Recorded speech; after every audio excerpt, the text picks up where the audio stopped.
All right, so coming to you from here inside my garage. So I will, hopefully it's not echoing too much because it's kind of a big garage. All right, so my chapter 8 test review. You guys have a test coming up. It's time to review for that test. So I'm going to minimize this video here. There we go. And hopefully you can see my screen. There were 3 big topics in Chapter 8. Chapter 8 covered how to collect, analyze, and describe and compare data using histograms and box plots and mean and median and things like that. Then Section 8.2 had a design, you'll design surveys in order to collect representative data. So that's where we learned about the 3 different kinds of surveys. For example, like convenience surveys or cluster surveys, or there was one more, it's not coming to mind right now. But we will talk about that in a minute. And then 8.3, you build and compare shapes. So that's where we were building triangles, and we were figuring out that you needed 3 pieces of information to make sure that you had the same exact triangle as someone else, like a side, and another side. We also looked at different kinds of angles, and we'll talk about those, like complementary, supplementary, things like that. So let's get to work on 8.1.1 and the review. We had a problem that I wanted to kind of go over again because it was a good problem. Josh is just starting a round of golf. The first hole is 130 yards long. He needs to decide which club to use for his first shot. He has kept careful records about how close his first shots come to the hole, all from the same distance. His records include data from his use of 2 different golf clubs, a wedge and an 8-iron, over the past year. So if he uses his wedge, he got within one yard of the hole, within 2 yards of the hole. One time it looks like he got 0 yards. So either he wasn't making a whole yard or he got a hole in one. If he used his 8-iron, he got within 3 yards of the hole, or 5 yards of a hole, or 7 yards of a hole. And they want to know which one is better, which one might be a better use for hitting a shot at 130 yards. Which one's he more accurate with? So the first question I would ask is, what is the mean of the data set, of each data set? So mean is found when you take and add up the total pieces and divide by the total number of items. So there's 1, 2, 3, 4, 5, 6, 7, 8, 9, 10 items for the wedge. So we're going to do a wedge data. The mean for the wedge is going to equal, so let's see, 25, 50, or 47, 57, 62, 69, and 5 is 74, and 3 is 77, 78, 79, 80, 81, 82. That's going to be 82 divided by 10. I probably should double check that. 47 and another 22, 49, 69, and 10 is 79, 80, 81, 82. Yes. And I accidentally divided it by 100 here. I meant to divide it by 10. There are 10 items. So 82 divided by 10 would be 8.2 yards on average. His mean for the wedge. So this is the mean wedge. The mean of the iron, of the 8-iron, there are 1, 2, 3, 4, 5, 6, 7, 8, 9, 10, 11, 12, 13, 14 pieces of data. So I got to divide by 14, whatever that is. And I'm going to add this up. Let's see here. I'm going to go 3 and 5 is 8, and 7 is 15. Let me just take some pieces. And here is 16, 26, 36. There's 36. And 2 11s, that's another 22. And 2 12s, that's 24. And 13, I'll put that one. 19 and 20 together, that's 39. So when I add all that up, 11 and 6 is 17, 29. 9, carry the 2. 2 and 4 is 6, 10, 11, 12, 13, 14. Let me just double check that one. 4, 8, 8, and 6 is 14. 149 over 14. So when I take and I actually divide that one up, the mean of that number, 149 divided by 14 is equal to 10.64. 10.64.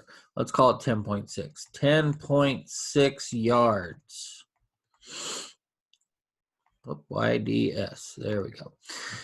Then they want you to find the median. Well, to find the median, I'm going to go back here and we're going to use the middle number. So out of 10 items in the first thing, there's 5 on each side. 1, 2, 3, 4, 5. Remember, all these numbers have to be in order from least to greatest, which I already did for you when we flipped the page.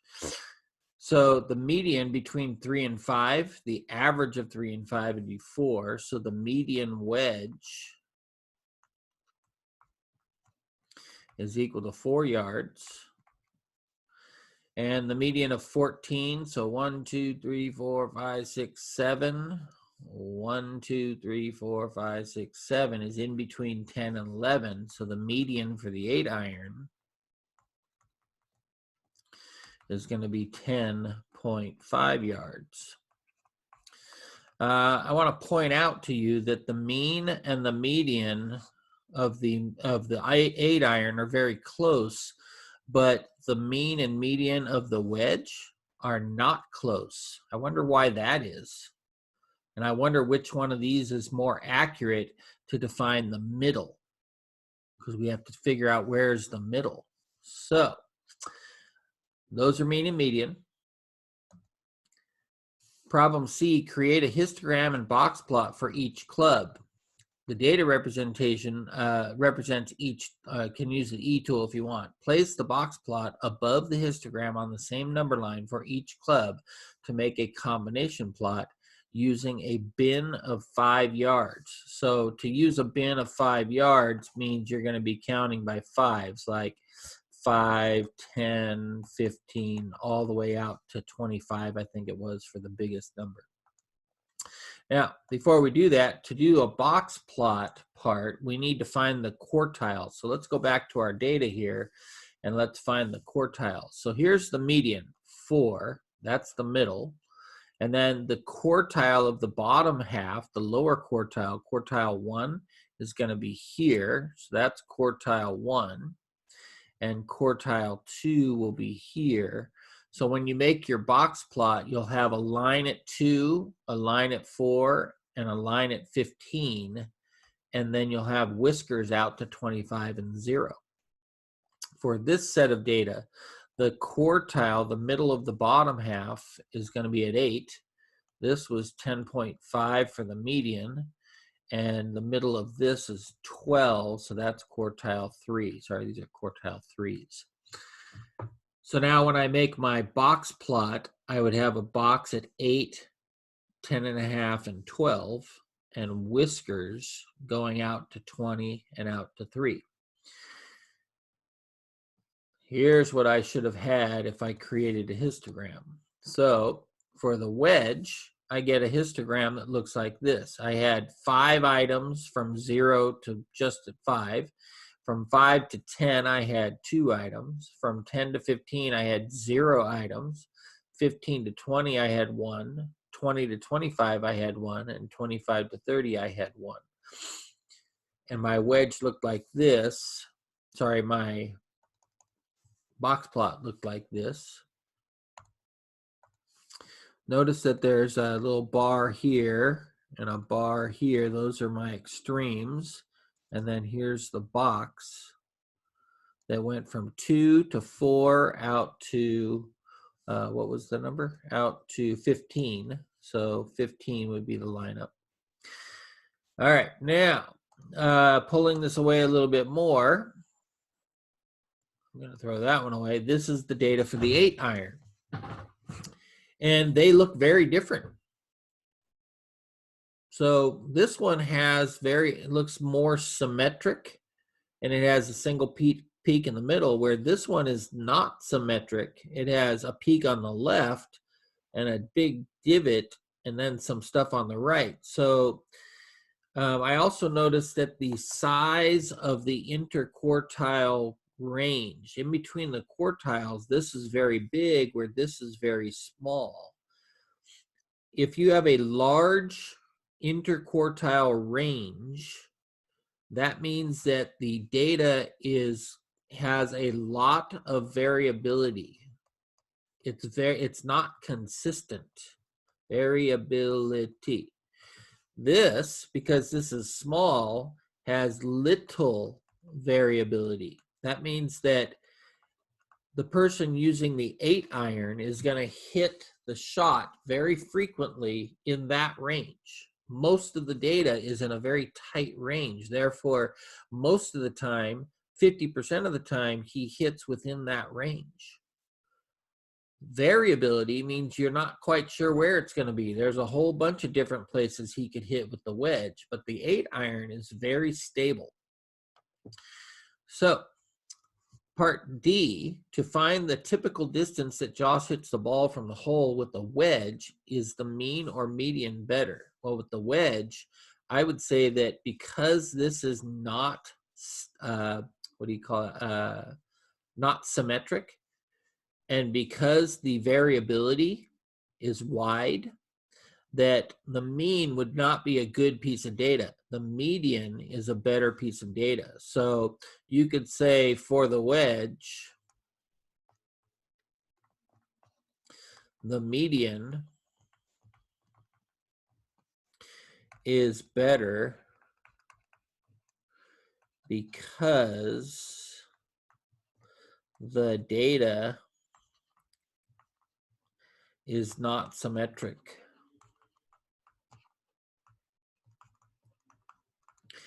You have a lot of stuff on the low end, a lot of stuff on the high end, and nothing in between.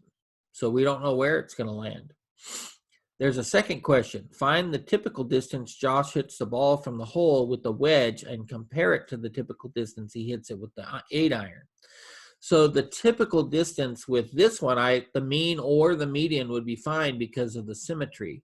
So if, let's say we use the medians then for both of them. The median for the wedge was, going back a page, the median for the wedge was 4 yards. The median for the 8-iron was 10.5 yards away. So if he was 4 yards away here, and for the 8-iron, he was 10.5 yards, then I would say it would be better to use the wedge because his median, he's closer to the hole than he is with the 8-iron. But the 8-iron, he's more consistent. I think do I have those backwards? The median for the 8-iron, the median for the wedge. Oh no, I have them right. So the median is a better data piece because of the asymmetry. The mean, I could use either one of these for the 8-iron. So I might use the wedge just because my median, the typical distance is 4 yards versus this distance of 10.5 yards. So maybe use the wedge. He gets closer. So that's how you could use data representation to answer some questions. Then we talk about representative samples. The sampling, this was 8.2.1. And there were 3 different types of samples. We had a convenient sample, voluntary response sample, and a cluster sample. The convenient sample is when you take a poll with just the people around you. Like, I got to take a survey. I think I'll ask the people sitting around me in my classroom. A voluntary response poll, you might send an email out or create an online questionnaire, or even, sitting at a table, but not asking people to come vote. They just come and vote. But this is, I more look at this as sending out an email or an online questionnaire.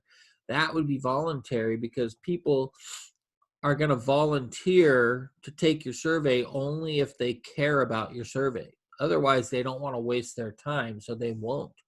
So only people who care about your survey would answer that. The cluster sample is the one that's the more representative of the whole group. You use a cluster sample if you first divide the students into smaller groups so that each of the smaller groups represents all of the students for your school. Then randomly select one or more of these groups to sample. So you create small groups that represent the whole school. Each group is the whole school. Each group is representative. Each group is representative. And then you randomly select 2 groups or 3 groups. Maybe I'll check and I'll sample only these 3. And that's going to be a cluster sample. Here would be a question I could ask on the test. Mr. Pohl created a survey about students' favorite flavors of ice cream. He asked everybody in his 3rd period class, what kind of sample is he taking? What kind of sample is he taking? Well, it's not necessarily voluntary because he's asking everybody in the class. They don't get to pick. They're just being told to take the sample. It's not a cluster sample, so it has to be the convenience. It's the people around him. It's the people in his 3rd period class. So this would be a convenience sample. Wow, my writing is horrible. Okay, so I could ask a question like that on the test.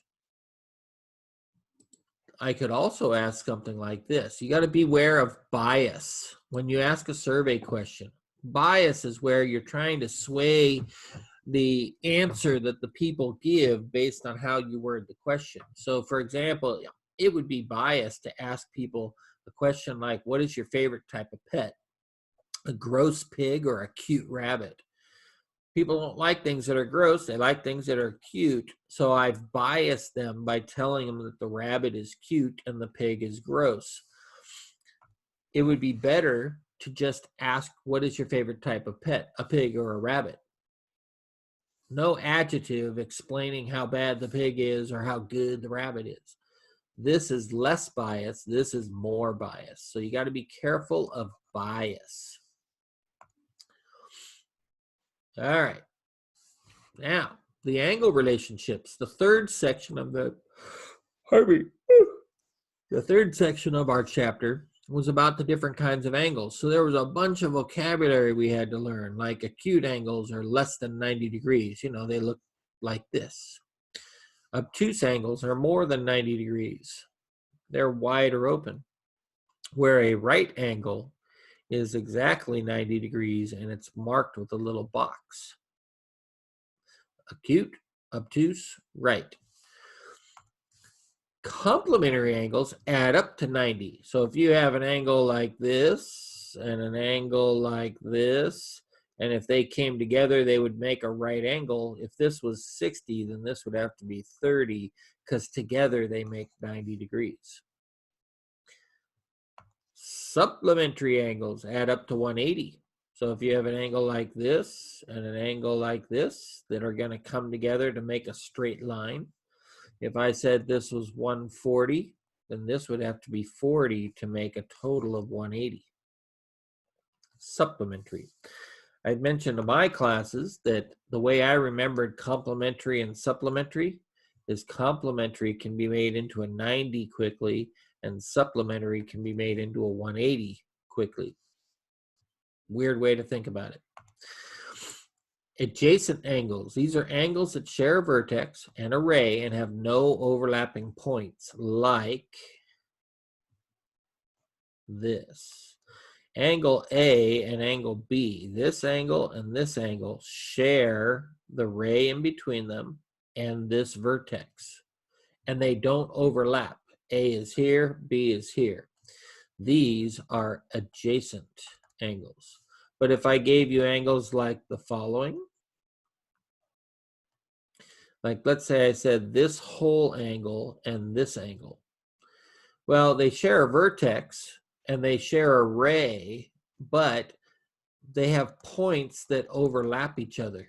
there's areas that overlap each other inside the two angles, because this part of the big angle and this part of the little angle are all together. They're overlapping. This is not adjacent. And then we had vertical angles. Vertical angles are formed by two intersecting lines. They are across from each other and are equal. So vertical angles, if you have two lines that intersect, they could be here, or they could be here and here. They're across from each other and they're equal. They're across from each other and equal. And the angles of a triangle add up to 180. So if you have a triangle and it has angle A, angle B, and angle C, A plus B plus C has to be 180 degrees. All right, now, questions I would like to ask on the test would maybe look something like this, or maybe have a triangle involved. So if I said, find the value of X, this angle and this angle together, they make a straight line, which has 180. So I would write X plus 50 plus 60 equals 180, and I would solve that problem. X plus 110 equals 180. Take away 110. X would be 70 degrees. So I know that that X is 70. Those are a supplementary linear pair. I could ask you a problem like this. Well, these two angles are formed by lines that intersect and they are across from each other. We will call those vertical angles. And they are equal. So you want to make this expression equal this expression. X plus 10 equals 3x minus 36. Now you might have to use your equation maths that we learned to solve this. If we had an x and a plus 10, and we had 3x's and a negative 36, I think the first thing I'm going to do is take away an x. If I put a negative x and a negative x, this goes away. Remember my in and out math? Subtract, put a negative x in, and this goes away. 10 equals 2x minus 36. So now I can call this 2x. Now I want that 2x to be alone, so I need the negative 36 to disappear. I want to make a 0 out of that, so I'm going to put 36 in, positive 36 on both sides. So I get 46 equals 2x. Because that becomes a 0, it's out. 2x equals 46. When you divide that by 2, 23 degrees equals x. So x is 23 degrees. Sorry, that got squished in the corner. And then you could see if you did 23 plus 10, that'd be 33. If you did 23 times 3 minus 36, you would also get 33 degrees. So both of these angles are 33 degrees.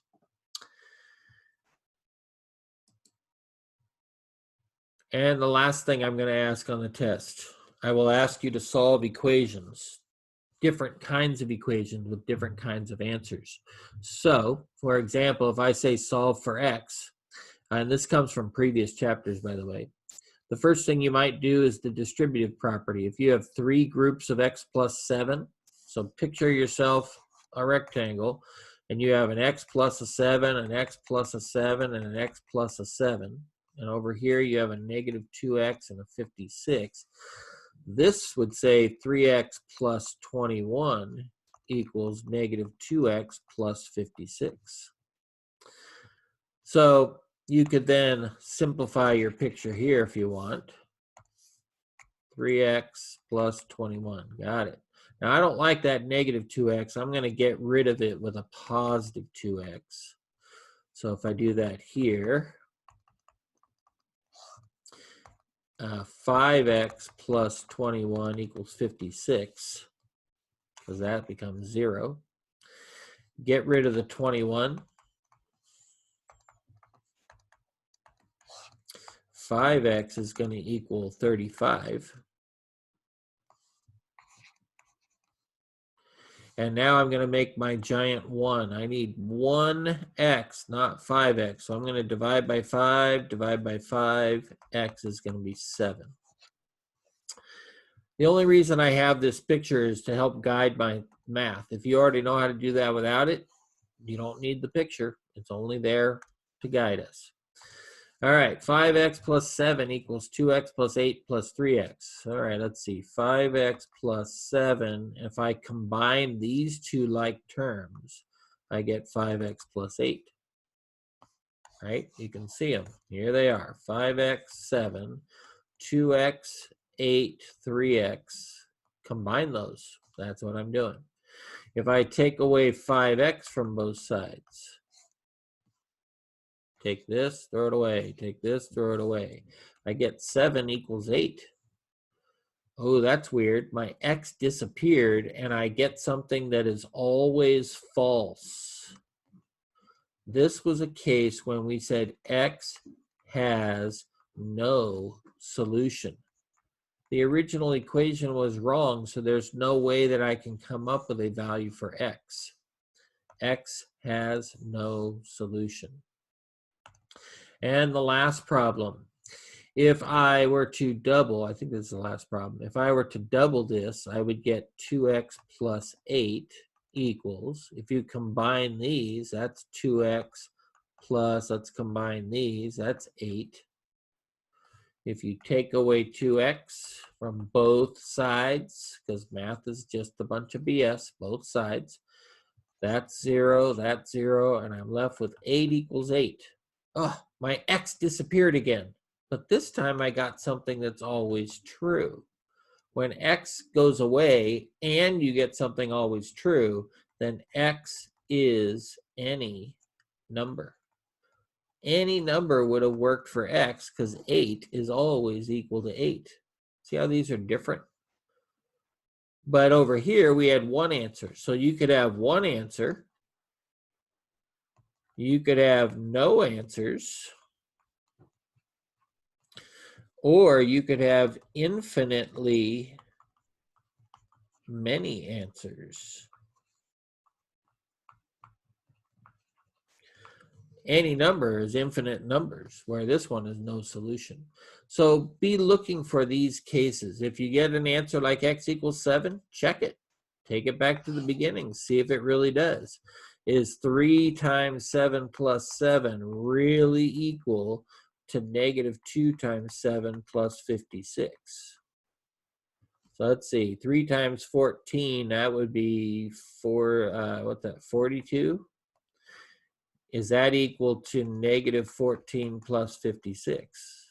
Let's see, 42 equals 42, check mark, happy face. X is 7.